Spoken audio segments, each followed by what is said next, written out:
Let's talk about that. Continuation. That was a very good discussion. Yeah, they were great.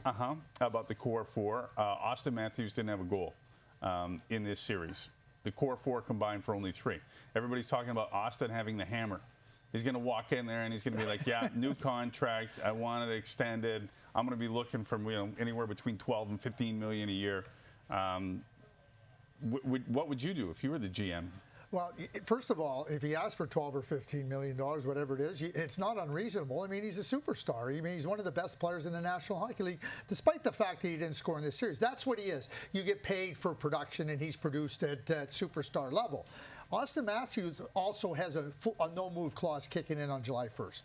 So even if he decides that he's not coming back or he's going to wait, you can't trade him unless you get his permission.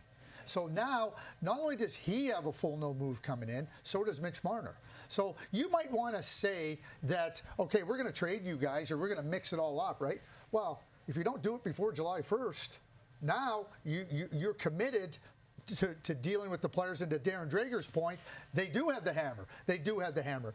Dave Poulin mentioned about Morgan Rielly. We really should talk about the core five. He's been great. Hasn't he been great? Fantastic. I thought in this game, and just quickly to him, I thought in this game, he showed the passion and the emotional investment to make a difference in this game. I thought he was unbelievable. Was a difference maker. He was. And you talk about leading and everything that goes with leading. I mean, you don't have to have a letter on your jersey or a C to do it. He did it because he is a leader and he is an emotional barometer on this team.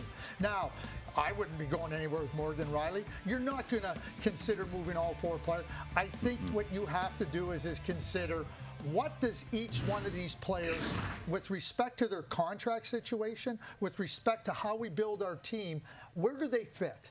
But these are decisions. That's why I say general manager first. It has to happen because you don't got a lot of time to wait. You don't have a lot of time to wait. Will there be interest in those players? Absolutely, there would be. Of course. So now the real work begins now, Dutch. Yep. And it's not just real work. It's hard, really significant work for this franchise, for the franchise. Yeah, it's such a funny sport sometimes.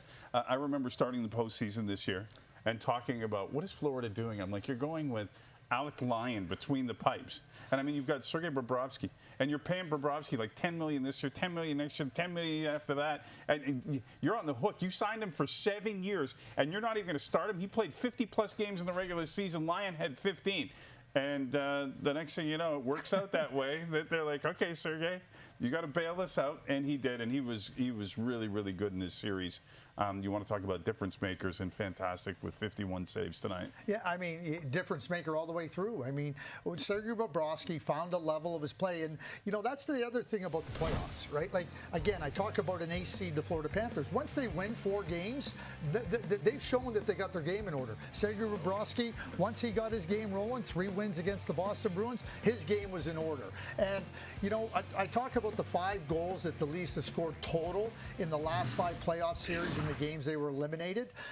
And Bob Gainey said this many, many years ago. At the end of a series, when the defeated team talks about the goaltender and how great he was and how fantastic he was, and we needed a bounce here, it's just code for we didn't figure out a way to solve the goaltender. And that's what's happened to the Leafs 5 times.